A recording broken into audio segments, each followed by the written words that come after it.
Hola, mi nombre es Francisco Villarroel y les quiero dar la bienvenida a todos ustedes al interesante conversatorio sobre anarcocapitalismo que tendremos el día de hoy gracias a la Fundación Robert Nozick, Hayek Labs, el Partido Libertario y el canal Palabra, Pública. Pero antes de continuar, quiero mencionar que en unos minutos más, cuando comencemos a interactuar con el profesor Murphy, esta charla será en inglés, por lo que le invitamos a habilitar desde ya el sistema de subtítulos oprimiendo el botón CC en la parte inferior derecha de la pantalla. También lo invitamos a suscribirse al canal del Partido Libertario, de la Fundación Robert Nozick, de Hayek Labs y del canal Palabra, Pública. Antes de presentarle y darle la palabra a nuestro invitado, quisiera presentarle al resto del panel.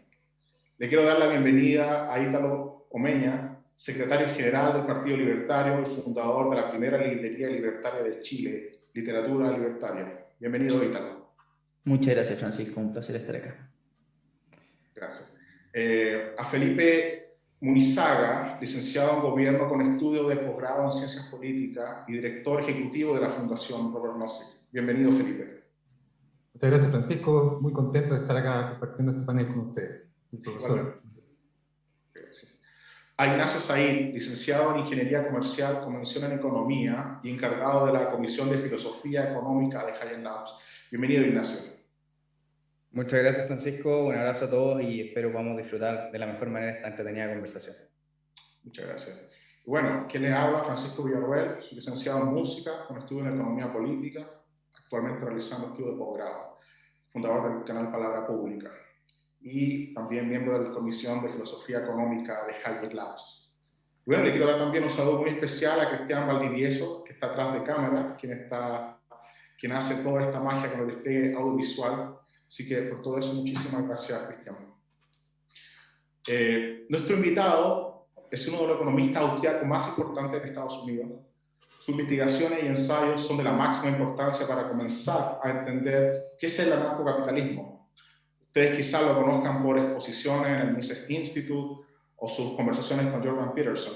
Sin embargo, hoy lo queremos presentar como autor del libro Chaos Theory, que es una recopilación de ensayos muy breves, pero que nos entregan las primeras luces sobre cómo luciría una sociedad totalmente libre de la coerción estatal, donde la responsabilidad personal y el orden espontáneo jugaría un rol importantísimo. ¿Es posible llegar a vivir en una sociedad así? ¿Cuáles serían las condiciones fundamentales necesarias para que este tipo de sociedad emergiera? Bueno, esperamos que esta y otras preguntas puedan ser atendidas por nuestro invitado el día de hoy. Y me gustaría simplemente dar una pequeña reseña de con quién vamos a estar hablando. El profesor Robert Murphy se recibió de economista en el Hillsdale College, obteniendo luego su PhD en economía en la Universidad de Nueva York. Ha sido investigador del Free Market Institute en Texas Tech, Fraser Institute, Pacific Research Institute y el Littleton Fund Mises, entre otros.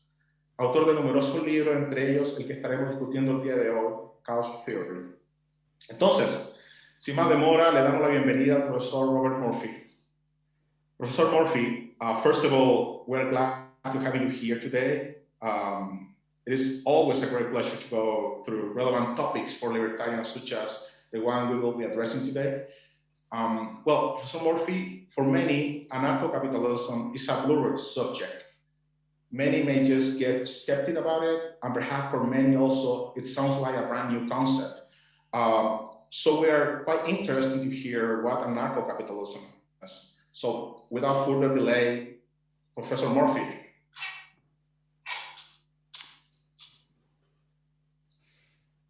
Thank you, Francisco, for that introduction, even though I didn't fully understand all of it. I assume they were all truthful statements. Thank you, all of you, for participating in this, and to those viewers who are seeing this either live or posted later on. So what I have been asked to discuss is to focus primarily on the ideas in my pamphlet or booklet called Chaos Theory, which consists of two essays, one on private law and the second on private defense.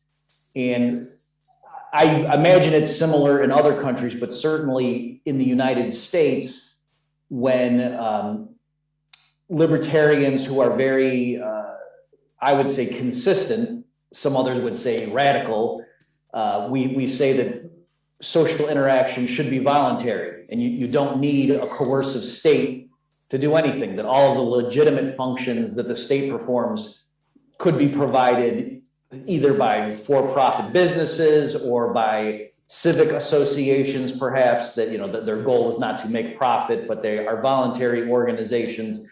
And so when it is suggested that that's the way we could provide all of these services that the state currently provides, the skeptics will say, well, no, some of them, it's impossible. That, maybe you could have private roads, libraries, colleges, things like that. Okay, mail delivery, healthcare. Most people can understand the case for the free market to provide those services. They might disagree and think it's better for the government to do it, but they can understand. But when it comes to police, the legal system, prisons, and military defense, those are areas where certainly in the United States, and I imagine elsewhere, the critics think that's impossible. This is clearly something that the free market can't provide, or it would be horrible if we did allow private business to provide those, because it would be a terrible outcome, and they think that the state does a better job. So that's why I didn't focus so much in my booklet on philosophical justifications or focusing on natural law or utilitarianism, which people like Murray Rothbard and David Friedman do respectively. Instead, I just tried to show the mechanics of it, just to say this is how I think it would work in a modern capitalistic country, whether we're talking about Chile, Brazil, United States, Western Europe, countries like that. If they just privatized all of these sectors, got rid of coercive taxation, got rid of the government's monopoly on the legal use of force, of course, the government's monopoly on military style weapons, what would happen? And so this is, how I think as an economist it would play out. And I think most people, if they believe this vision that I painted, would agree that would be a preferable society to the coercive one. And then, so that we've moved the disagreement away from philosophical values, and now we're just arguing about what would actually happen. So in the brief time that I have here, let me just tackle those two areas respectively, private law and then private defense. Let me mention before I forget, so for people who want to read more on this, if you haven't already seen it, you can get my booklet, Chaos Theory. There's a free PDF that the Mises Institute puts out. Just Google my name, Robert Murphy, Chaos Theory, and it should come up. Also, if you want a deeper analysis, like more about the economics, there was a critic who objected to my views in the journal Libertarian Papers, and then I wrote a response. So if you like what I either say tonight or you read about in Chaos Theory, but you want to see an analysis in a response to objections, then I would encourage you. And so the title of that article is Libertarian Law and Military Defense. And again, I wrote that, and it's in the journal Libertarian Papers if you want to look that up also for further reading. So believe it or not, I actually think conceptually private defense is an easy topic in the sense that there's nothing real difficult about it. It's just one little practical issue that needs to be solved in terms of assigning monetary prices. And so that's, I'll leave time at the end to talk about that. But in terms of whether the state should provide military defense or private businesses, that's not too hard. As long as you get the funding down, that's a relatively straightforward problem. Really, it's like a public goods problem or, collective action, financing, the free rider problem, for those of you who have studied economics and you're familiar with those terms. That's really the only issue with military defense. And so once you solve the funding problem, it's not really that hard to imagine it. Now, what is more difficult conceptually is to understand how could there be a private legal system? Like what would it mean to have a voluntary system when it comes to things like bank robbers and arsonists and murderers? What would it mean to say, let's voluntarily deal with these problems? And how could you have a legal code that has competing agencies? It seems like by its very nature, and this is even something that Milton Friedman thought. So Milton Friedman was a free market economist, but he was not an anarchist. He thought there was a role for the government, and the way Friedman thought about it, he said the government needs to lay down the rules of the game but then stand back and just be like a referee and not intervene and try to play in the game itself, and certainly not to try to pick the winners and losers ahead of time, but just to sort of neutrally set the rules and then enforce the rules. That was the way Milton Friedman thought about it, and a lot of free market economists think of it that way too. But to say, well, why don't we privatize even the making of the rules? Why don't we privatize the legal system itself? They think that doesn't make any sense. That, how could you know what's legitimate to do until you first know what the property rights are? That sort of argument. So let me just use a couple of analogies to show that even though at first glance, that does seem like a serious objection. It does seem like, how could you possibly have a decentralized arrangement in which legal titles and the punishment of criminals and so forth, there's not one group of people in charge of all of those operations? It seems like that wouldn't make sense. If you had competing centers of authority, how would you know what the law was? If this group of people said that Jim owned this automobile and this other group of people over here said that Mary owned that automobile, well, without a state to say who's right, how do you settle it, right? And so that does superficially seem like it's a serious objection to anarcho-capitalism. But let me just point out first, before we dive into the details of that sort of analysis would be silly in other areas of human enterprise. So for example, think about science. That you wouldn't say, oh, you can't have competing centers of authority in physics, because what if this group of physicists believes in string theory? And what if that group of physicists doesn't believe in string theory? They think it's wrong.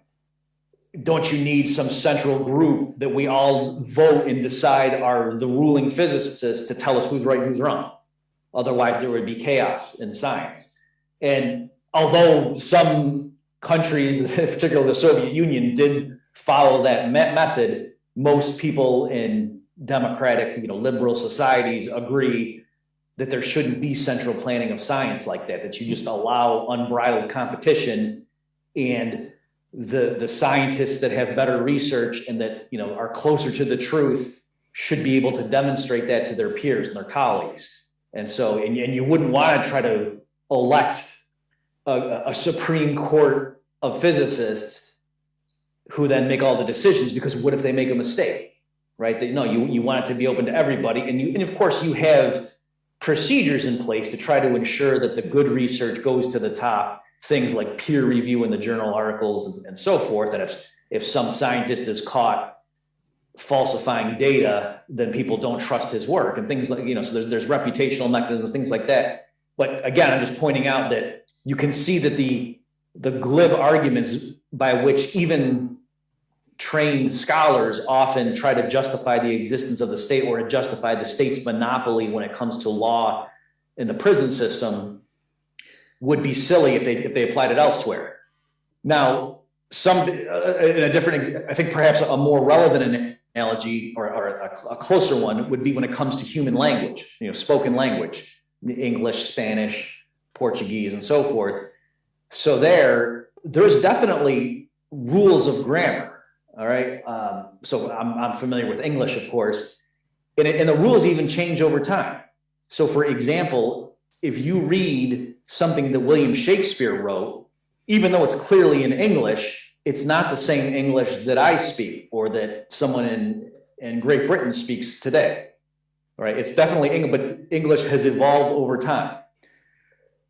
Also, the rules of grammar are not given by nature. It's clearly a human social institution, right? That's something that we humans invented or developed. It didn't come from biology or chemistry or physics, right? That's not from nature. Humans invented language, and yet there are rules. So if I say I ain't gonna do that, or tree apple falls from, those are not grammatical sentences. You can understand what my meaning is, but if you know how to speak proper English, you can say you violated the rules of English with those statements I just made. And it's a definite fact of the matter. It's not arbitrary. It's not that, oh, well, I don't like what you just said, but hey, it's correct for you. That no, right now there's a definite fact of the matter about whether a statement is grammatical or not in the rules of that language, even though, like I said, the rules of grammar can evolve over time, right? So it's this very interesting, complex social phenomenon by which there are definite rules at any moment. There are clear-cut examples of correct statements and incorrect statements that either obey or violate the rules of grammar, and yet those rules change over time. So there's a sense in which we humans collectively define what words mean, but no individual has the power to do that, right? So I, as an individual, if I just go around and I say that, oh, for me,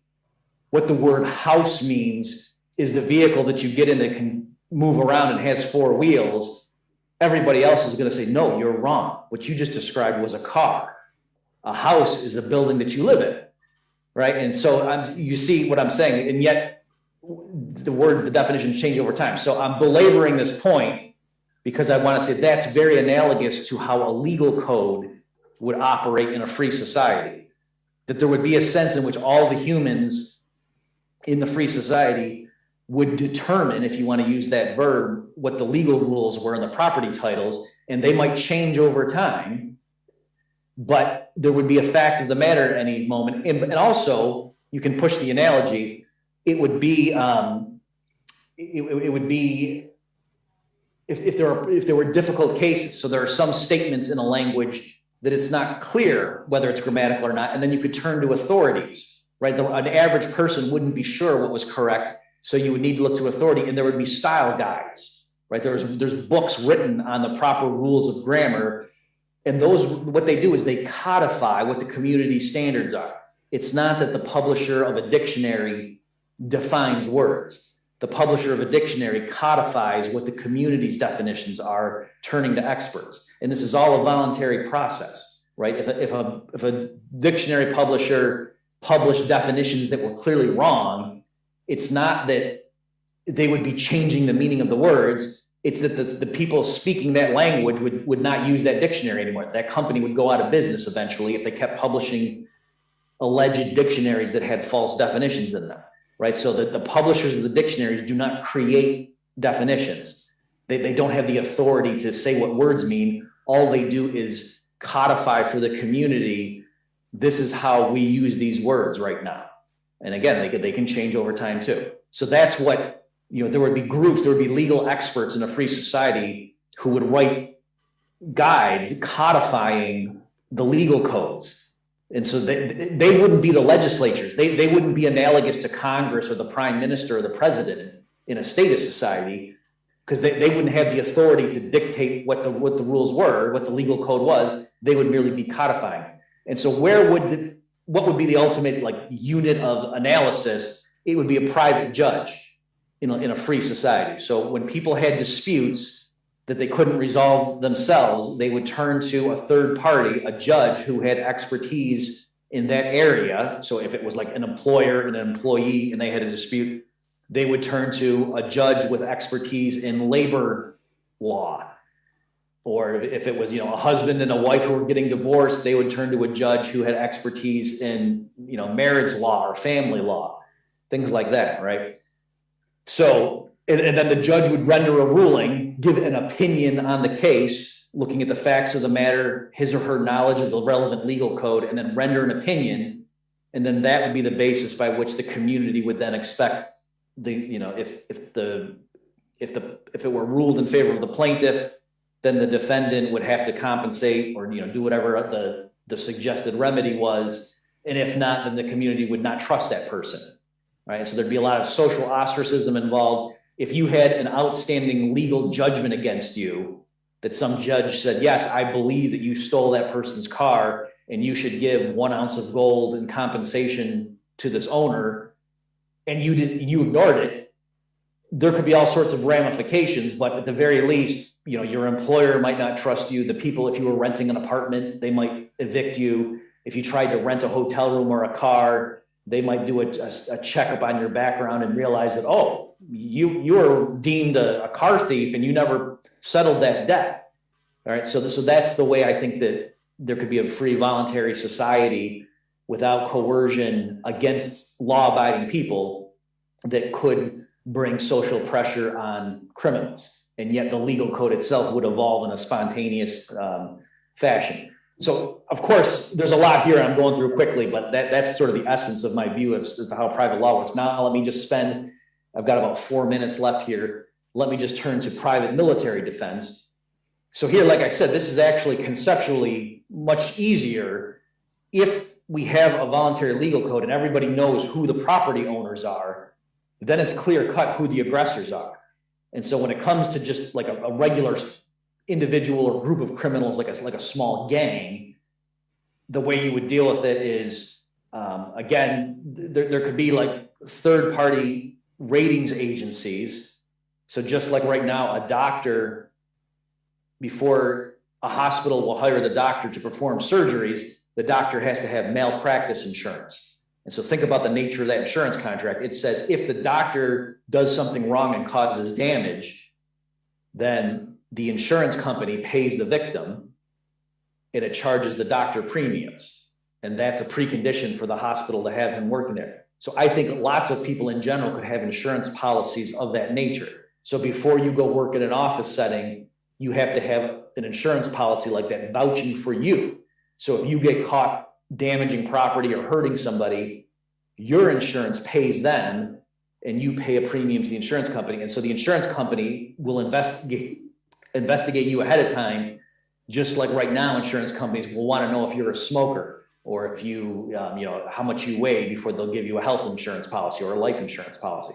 So I think that's the way, like domestically, regular people would be sort of, the trade-off in terms of like regulating behavior versus just having it wide open. That's the way private companies would sort of keep tabs on people, and people who were aggressive, that would be noted. And so they would have to pay higher premiums, or ultimately if they couldn't get insurance, then people might shun them. And they say, well, you can't come into our mall because no third party wants to vouch for you, right? So that's the way I think that sort of system would work.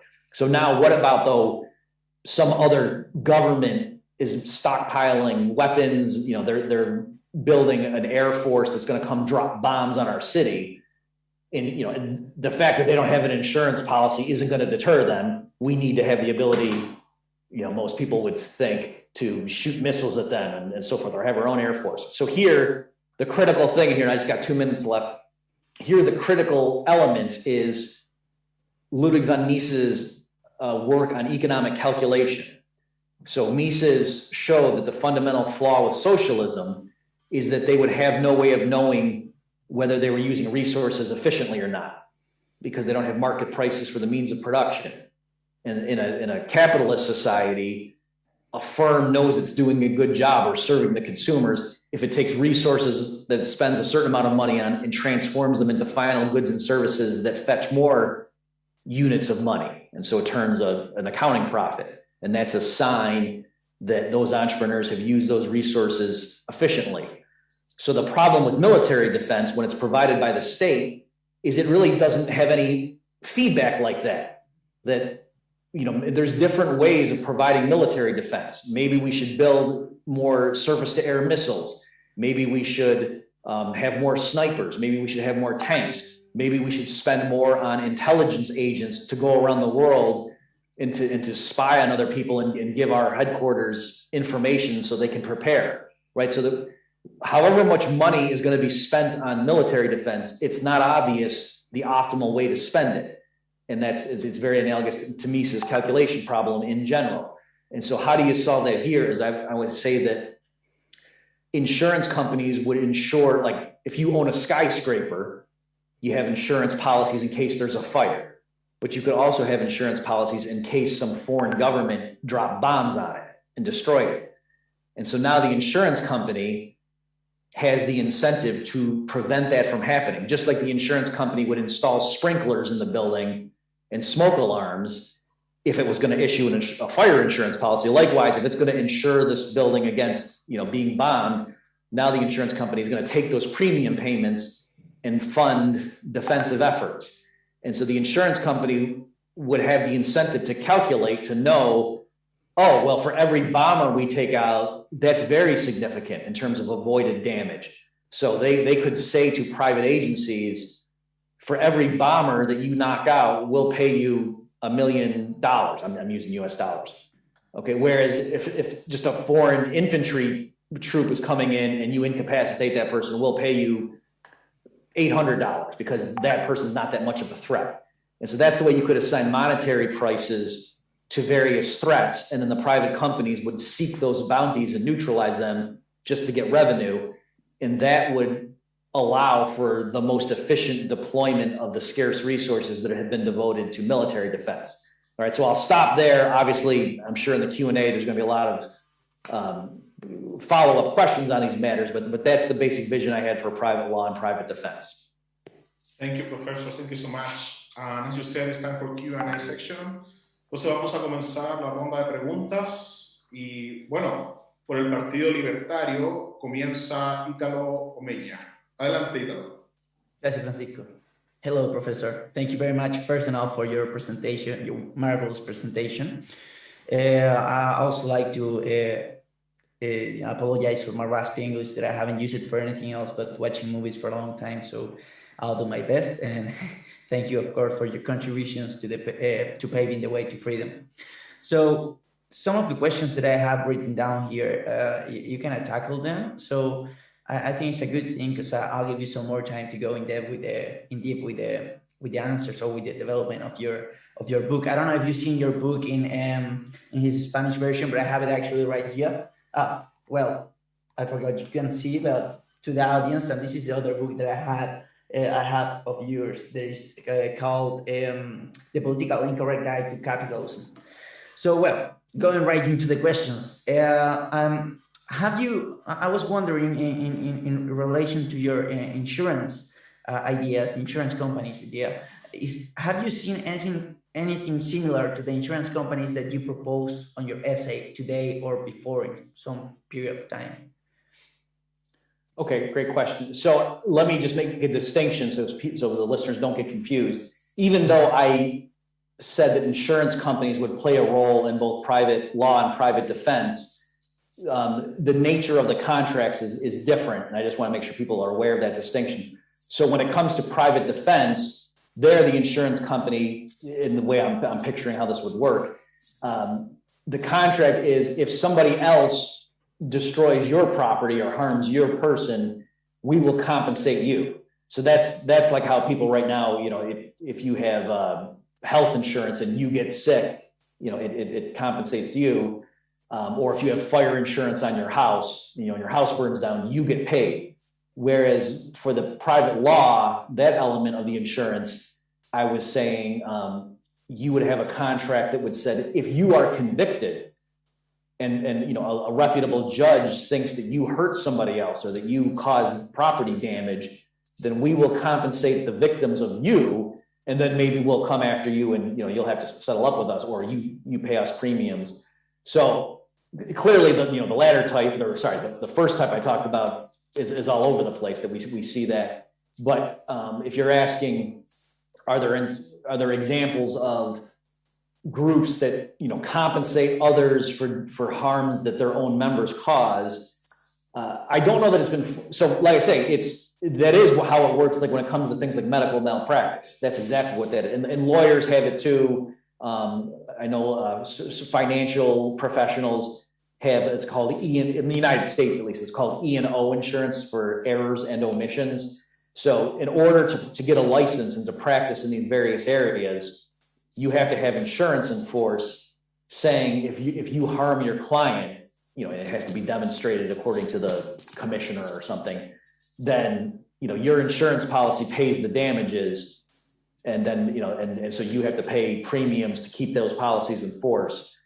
And so that's, again, that's what I'm picturing. And so it wouldn't be that much of a leap to say, okay, in addition to a lawyer having it for making a mistake or, in terms of your job, just in general, if you're convicted of doing, another simple example is car insurance is both ways. That if somebody hits you, and then they can't, they run away and you can't find them and your car is broken, then your insurance pays for that. But if you hit someone else with your car then you have liability insurance too as part of your car insurance to compensate them, right? So there you see it both ways. Now, if you're asking about like actual criminal thing, historically, I'm sure many of you are familiar, for example, with the work of David Friedman in ancient Iceland and how they work. So there, it wasn't formalized insurance contracts, but they did have this system where if you belonged to a certain group, then, if any member of your group harmed somebody else from a different, it wasn't tribe. I forget the exact name of what the delineation of the group was. Maybe it was clan. But if someone in your group harmed somebody else, then the members collectively of your group would pay the compensation to the other group. So, because you're trying to prevent a war from breaking out, right? Because if it just keeps going back and forth, it's just going to escalate. So somebody from your group harms somebody else, your group compensates them to try to placate them so that they don't need to retaliate. And then internally, maybe then they get mad at the member and say, hey, you can't be acting like that. And, now you got to go do some work and compensate because we settled this debt that you had just incurred on our behalf. And so there, like the members would police themselves rather than like some third party, like a king doing. Perfect. So in what sort of situations could you imagine like somebody going to jail or something similar?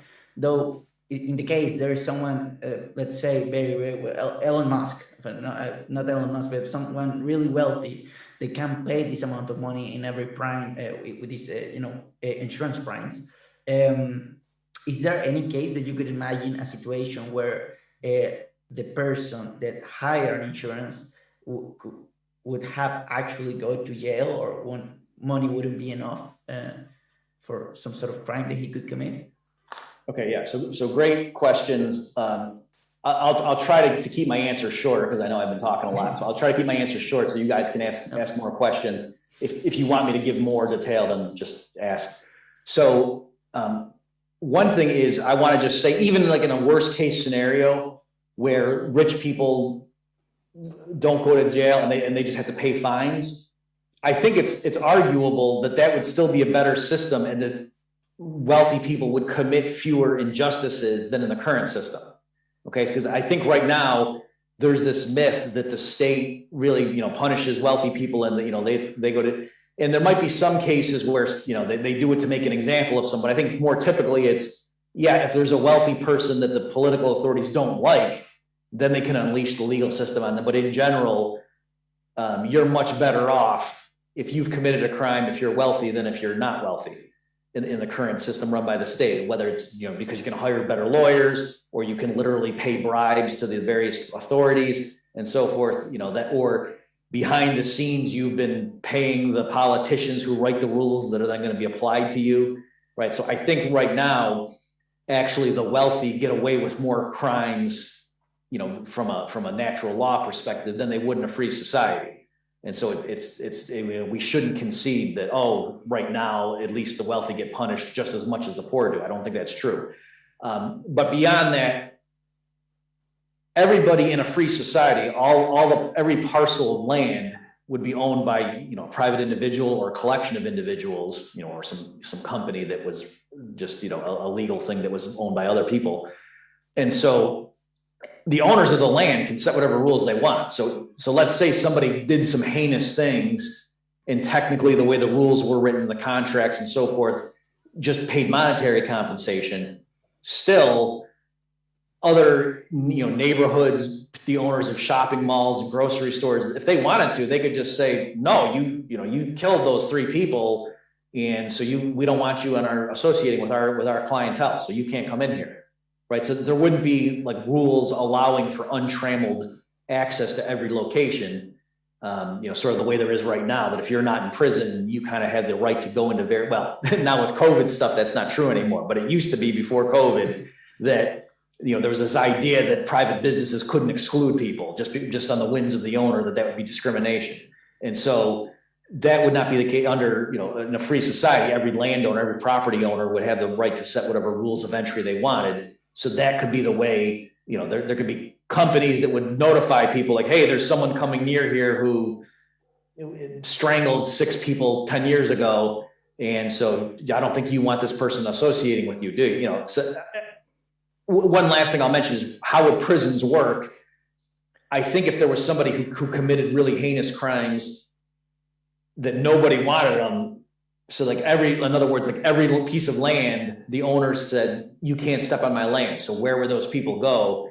Well, then people could construct very secure detention facilities and say, hey, if you're a social pariah because you've been convicted of, serious violent crimes and no one wants to associate with you, you can come here. We're going to search you, make sure you don't have any weapons on you, and we're going to monitor you and so forth, but we'll let you work, we'll give you food and clothing. Our guards won't abuse you because there's a competing prison down the road and you could go to them. So so they would actually be competing for the business of social pariahs to say you can live here. So that's what I don't think there would be groups that would go out and grab people and throw them into cages. I think it's more that the levels of association, and there might be things where for people that were truly antisocial, and I have in mind like serial killers and things like that nobody would want to associate with them. And so there would be, this sort of oasis institution that would build very secure facilities to make sure nobody gets hurt and say, you can come live here. I agree. I know I'm short with time now. I finished. I'd like just to thank you, Dr. Murphy, for your answers, and also add to your answer that lots of people, many times when they critique an anarcho-capitalism model, they normally forget that those problems they are proposing or they're trying to solve, they already exist in society today. So thank you very much. I'm not taking more time. Muchas gracias, Italo. Ahora es el turno de Felipe Munizaga por la Fundación Robert Nozick. Adelante, Felipe. Good afternoon, Professor. Hi. I'm delighted to stay with you here and my colleagues. My first question, Professor, is in your work, you state that the armed forces constitute a socialist enclave. From this point of view, how is it possible to avoid in an anarcho-capitalist society like the one you propose, that an insurance agency in the field of defense can become a monopolistic agency like the state? Oh, okay, that's the end of the question? After you answer my first, I prefer. Okay, so I'll go ahead? Yeah. Okay, yeah, great question. So I think my main response is that it would be difficult, or there's two things. So one is right now, if they were to decentralize, so right now, the state has the majority of the powerful weaponry, and they also have the legal system, and it's all vested in the hands of the same institution, that it sets the legal rules. It can throw you in prison if you stand up against it, and it has the tanks and so forth. In a decentralized voluntary system, those functions are all dispersed among different professionals, different either companies or individuals with expertise. So the judges who issue rulings would not be working for the same company that hired, the strong men with body armor and, guns and so forth, who would go in and retrieve stolen property. Okay. And so, or who would go and hunt down a bank robber, right? So the legal system and the enforcement mechanisms, those would be completely separate entities. Just like right now, an architecture firm that designs plans for building a house or a building, they're not the same company who hires the people to come build it necessarily, right? Like the design's one thing, and then when you actually want to build it, you go hire some contractors to come in, and so they're not all the same group of people. So I think that's a huge element. So even if there were like the company, the people that had tanks and bombers, if they did try to become aggressive and start taking over and becoming political rulers, the legal system, all of the private judges would not be in league with them necessarily. At least conceptually, they would be distinct. So they would at least be acknowledged as criminals. So it's true, maybe they would be scary and people would submit, but there wouldn't be this illusion, this farce that, oh, these are really our public servants and we're paying taxes. No, everybody would know the reason we're giving money to these guys is because they have guns and tanks. So they're robbing us. So they wouldn't enjoy the legitimacy that the state has right now. So I think that would contain it. Thank you, Professor. My second question is a little bit more large. Why do you assume that anarcho-capitalist society will be protected by other societies against the eventual threat of nuclear intimidation? For example, communist China invaded Tibet and nobody did anything. And moreover, we are on the verge of Taiwan being returned to communist China. And it is likely to be done in full view of the free world. Therefore, don't you think it is naive to think that anarcho-capitalist societies will be protected by others against this kind of threats? Okay, good question. So again, I would point people, I've talked more about this issue in my paper, Libertarian Law and Military Defense, if you want to see a longer explanation or discussion. So with all of these things, of course, I can't guarantee that a free society is going to be invulnerable.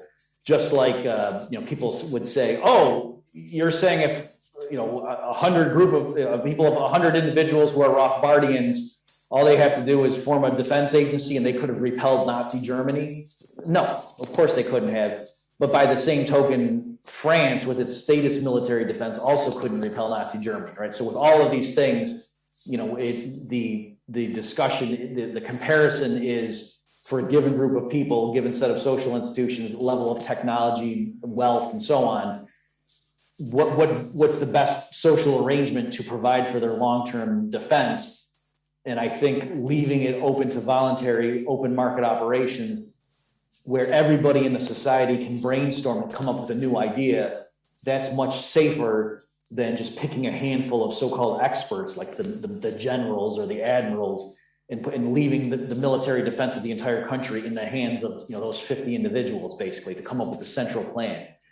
Now, specifically, just so the listeners understand what you're talking about there, the subject, I was arguing that I don't think a free society would develop large-scale nuclear weapons. They might have like strategic ones. They might have very small tactical ones, perhaps, but I don't think they would have large strategic ones. In other words, I don't think they would say to an outside government, if you bomb us with a nuclear strike, then we'll annihilate your country in response. Because for one thing, I don't think legally they'd be able to do that. Like I just think in terms of the way it would work, the insurance premiums would be too much. But I was arguing, I don't think that would spell their demise, because right now, most people on Earth do not live under governments that have nuclear weapons, right? And so there's plenty of people right now that manage to survive day to day, even though their government doesn't have stockpiles of nuclear weapons. So that was my point. And so I think the same would be true. Again, there are going to be examples of people that get invaded. That's true. It's not a foolproof method. Professor Francisco, I have 3 minutes. Yeah, you have four and a half. Yeah. The last one, Professor, could you explain us how, from the economic theory, the problem of the free riders who do not pay for the defense service is solved? What happens if the anarcho-capitalist society is completely divided about whether or not to go to war, for example? Okay, so I think those are two separate issues. So on the second part, to say would they go to war, I don't think a free society would, in a sense, be going to war with outside countries. It would be more, they would repel invasions, is I think how it would work typically. Now, certainly, if some injustice is happening around the way, what the Chinese government is doing, if people in the free society see that and they want to do something, and they want to send mercenaries or they want to send money to help rebels and things, nothing's stopping them from doing that. But it's not that the society as a whole would collectively go do something. Just like if there's starving children in Africa and the people in the very wealthy anarcho-capitalist society want to send them aid, you can do that, but it's not that the society has to vote and decide, are we going to help them or not? It's just individual decisions, right? So in terms of doing something for some distant thing. Now, if the region itself is being invaded, and here's where the free rider problem in particular comes in, the concern is, well, let's say we're defending against incoming intercontinental ballistic missiles, right? And so we have to spend a certain amount of money in order to have the missile defense system. But once it's built, everybody in that umbrella is protected from the incoming bombs, right? So it's not that, like if half the people paid for it, and so now the system's up and running, it's not that they can let the nuclear bombs come in and just blow up the houses for people who didn't contribute. It's kind of like everybody's safe or nobody's safe. And so it's true that might lead to, in a certain textbook economic argument, might lead to an inefficiently low under provision of missile defense. But my quick responses are, number one, it wouldn't be an equilibrium to have no defense, right? That it's not an equilibrium outcome to say, oh, we're just going to sit here and let these missiles come in and kill us all. That's not an equilibrium outcome either, because if some people contributed and had a defense, that's better than getting killed. And then the other issue is, again, you don't actually solve that problem by having a coercive state to fund it, because among other problems, if the state is paying for military defense, it's much more expensive than what the market price would be. Okay, so in other words, it's true, the free rider problem means it's harder to raise money to spend on defensive missile systems, but on the other hand, they would be much cheaper, right? Because you'd have market competition, you wouldn't have the cronyism and the waste that goes along with government procurement. And so you wouldn't, put it this way, a free society wouldn't need to spend as much money on defense as typical statist societies spend on defense right now. You could get by with a lot lower expenditure. So even though it might be harder in certain situations to fund the projects, that I think that would still on net provide for better defense. Thank you so much, Professor. Thank you so much, Felipe. Finalmente tenemos a Ignacio Said por el think tank Hayek Labs. Adelante, Ignacio. Tu palabra. Muchas gracias, Francisco. Dr. Murphy, just as my peers, well, first and foremost, I would like to congratulate you on a wonderful presentation you have just given. About my question. So in your first essay, I got a bit hesitant over the insurance organization. I got confused on the way premiums would be calculated as well as provided to clients as somewhat certificates. There's a footnote on your essay where you actually say the argument as it was somewhat the answer to my worries, that it was, meaning my concern, a system that paradoxically would somehow become totalitarian in terms of the need to have so-called credentials to access to different goods and services. I understand that you didn't mean it like that, but as nowadays, we are seeing COVID passports, which works kind of as an insurance backup. So the thought just stayed hanging around. I know that all these totalitarian measures are coming from the big brothers, so it's just a feeling that stayed within me. But your arguments, though, make sense to me on the basis of economics, human action, and praxeology, especially in your second essay, as where you talk about government spending in the military for defense. As we know, governments go over across individuals' needs because of the basic fact that bureaucrats are just incompetent in regard to economic calculation. Well, this, of course, creates a problem which governments tend to spend more money that they should in financing these institutions, unfortunately. And it is necessary to say that there is a need for them in some way. But what's not necessary, it is, in fact, how they throw away national funds in activities that have absolutely nothing to do with their duties whatsoever. So that's just happens everywhere. And I don't even want to get started with the issues of war when Keynesian economics are unleashed to the infinity and beyond, restricting everyone's freedoms, trying to attain certain ends, but facing a much worse reality than before in terms of unemployment, inflation, and just the destruction of the spontaneous order of society. Now, with that just as a comment, I would like to shift to another topic, well, the culture wars, which is the question that it's been bugging me a little bit for the past few months. So I understand the argument you've made before as its basis on economics, but also it needs to be considered that some certain sets of ethic values that individuals should embrace in order for this to work out. A deep respect for private property, individual rights, respect to our fellow friends, and so on. But the fact that Western society has been poisoned for decades with neo-Marxist ideas that in some way, if not as an absolute, would lead to socialism. There are, as you spoke with Professor Peterson the other day, a set of ideas that reduce every single aspect of life in terms of relationships and institutions as a conflict of power. The victims versus the oppressors, the continuous attacks on Western civilization values.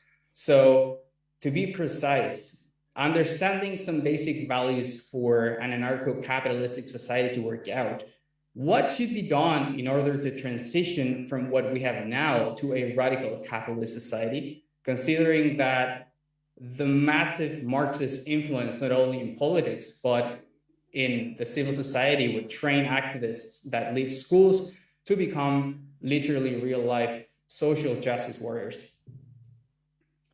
Okay, great. Thanks for those interesting observations. So let me just real briefly talk about the first group of ideas you mentioned. Absolutely.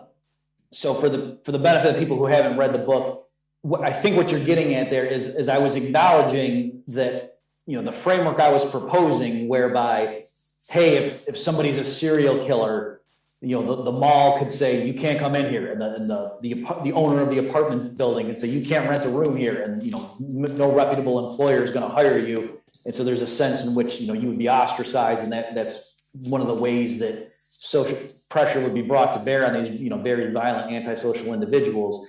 Right. That, you know, that framework sounds fine if we're talking about serial killers.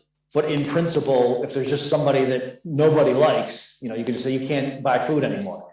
And that sounds horrifying and whatever. And so I was acknowledging that and then trying to explain, well, in a free society, actually those unpopular minorities would be, I think, would have the best means of assurance, because there, all it takes, you know, let's, you know, say there's this unpopular group, and, you know, all you need is just one or two store owners who are willing to sell them food, and then they can eat. And so it's interesting because you're right. Some people who are familiar with my work from before, now with these COVID restrictions and, you know, vax ports and things, are saying, I don't know, Murphy, this sounds kind of like what you did. But notice there's a difference. This stuff is being largely driven politically. And so it sort of proves my point that I think in a free society, if the coronavirus had emerged, that you wouldn't have major stores, you know, all insisting on vaccine passports. I think what you would have is more of a hodgepodge, a quilt, where some stores might say, hey, we're going to cater to the customers who are very concerned about this. And to come into this store, you need to have masks. And then maybe later on, you know, if we're going to have concerts here, you got to show your vaccine status. But other competing stores wouldn't.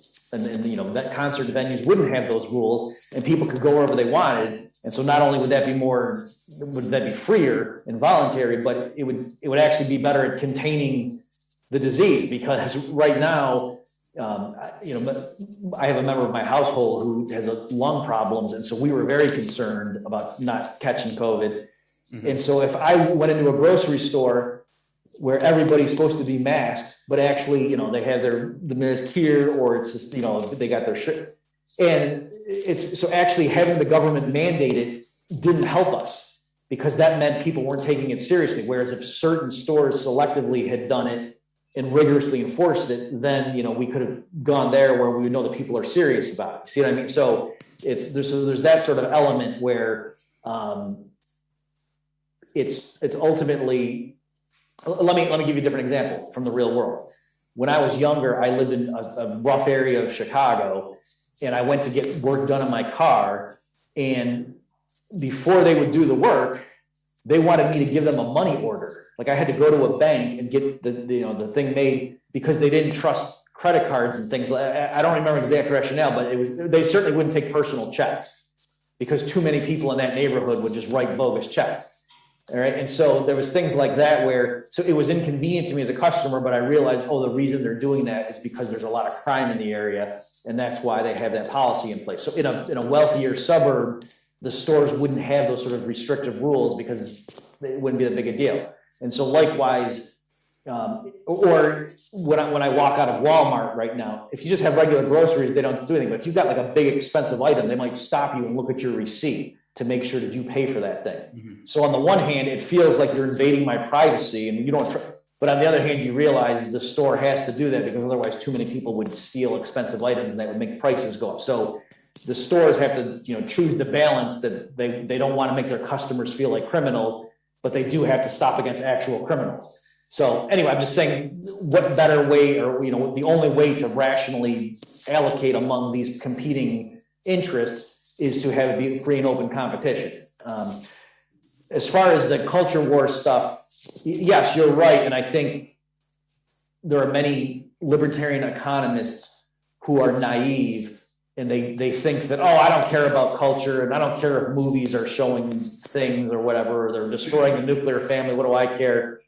And that's being very naive, that you're right, that freedom can only last in a society that has certain moral principles, and that, I think that family is important, things like that.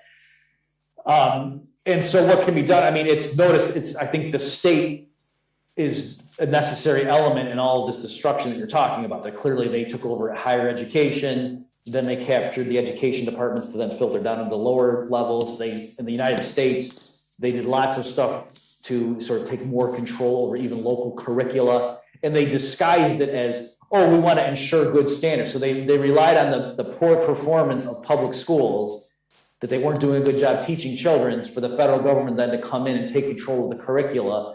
And obviously this is the mechanism now by which they're pushing, critical race theory, latent things and so forth. So all these things, shows that a free society would be much more of a bulwark. Now, if you're saying, okay, but how do we get to the free society? And then we know once we get there, we'll be much more protected from this stuff.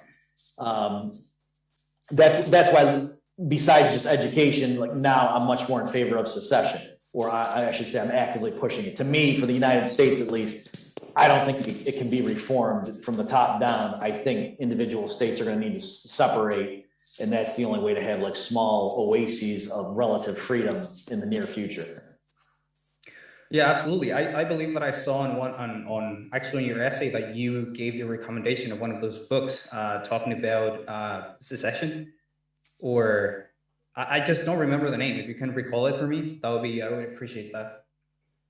I'm not sure which one you're referring, but I recently just wrote that if people go to texascommonsense.com, I wrote a pamphlet arguing that the current state of Texas should break away and become, because it used to be the Republic of Texas.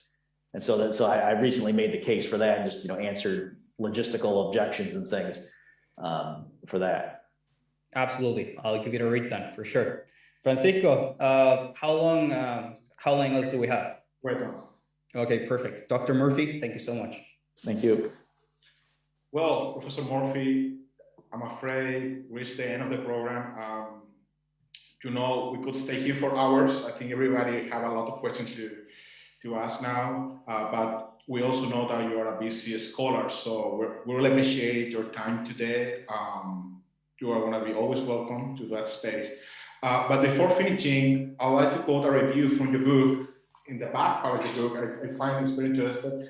And then I'd like to say some words, touching something a little bit different that I think is implicit in the book. I'm going to first read the review. It says, the title itself refers to the supposed chaos that result from eliminating the state, but he, Professor, shows that out of the chaos grows unordered liberty.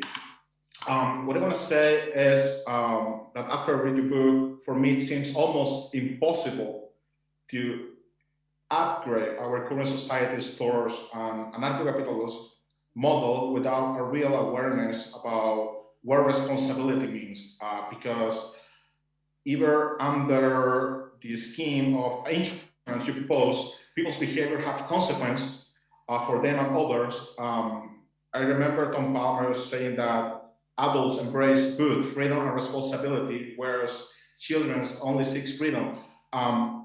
Self-responsibility seems for me to be a constant that should improve no matter what in both worlds, let's say current democracies or anarcho-capitalist societies, in order to have better outcomes for everybody within society.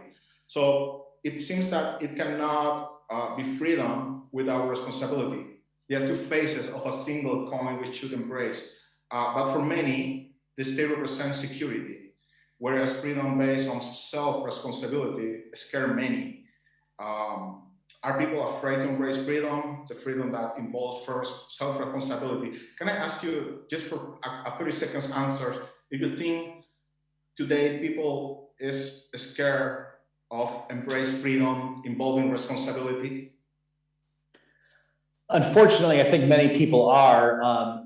Certainly in the United States, seeing what happened with the coronavirus, and the government responses and the culture clashes that we've seen here in the United States, I've been shocked by how much, and what they've done too is now they're paying people to stay home from work, and everybody just keeps getting money from the federal government just showing up in their bank account as direct deposit. And so I think they really are transitioning to just getting everyone to accept money from the government. There's Andrew Yang was running on a universal basic income as his central theme for his campaign. So yes, unfortunately, I think people are very much willing to sacrifice their liberty if they think the state will take care of them. And it's much worse than I would have thought 5 years ago. Wow. Well, first of all, I personally learned a lot today. I hope today can start to understand that less government means more freedom and not the way around. So Professor Murphy, thank you so much for sharing your ideas with us today. Thank you so much, Italo, Felipe, Ignacio, Christian, Pepa, for making all this possible. So, y un cariñoso saludo a nuestra audiencia. So, thank you so much, Professor, and we'll see you soon. Okay, thanks for having me and thanks for the discussion. Thank you. Thank you very much, Professor. Have a nice day. You too.